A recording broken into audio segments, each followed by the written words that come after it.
Pia Marine Biology. Okey. Apakah sistem navigasi penyu laut?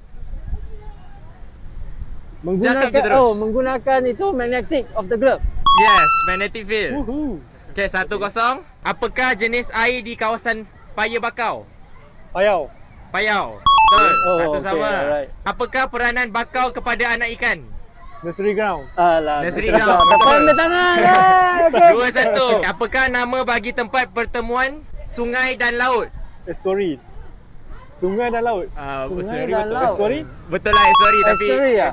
muara lah. Muara lah. Yalah, Oh. muara. Okey, Okey, 3-1. Apakah bahan binaan terumbu karang? Kalsium karbonat. Kalsium karbonat. Betul. Mana boleh salah. Ha? 2-3. Apakah ancaman utama terumbu karang? Climate change. Temperature. Suhu. Mana satu? Spesifik sikit. Bleaching. Panas. Dia Kurang, pasal turun dengan habis. suhu lah. Tapi apa Temperature. yang menyebabkan?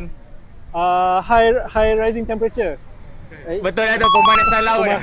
Okey. Okey, 4-2. Okey, apakah organisma paling banyak di laut? Plankton. Plankton. Okey, osom. Kosong. Osom. So apa dah apa? Ni ya. Ikut data, ikut Gunting ke? Ini buruk. ini ah. Ha? Ini. Gunting, batu kain. Gunting, batu. Tu kain. Tas. Okey, Okey. alright. 1 2 3. Okey, dia menang. Betul Hafiz menang? Ah. Okey, 5-3. Okey, alright, Settle. habis. Habis dah? Habis dah. Alright, Dia. thank you.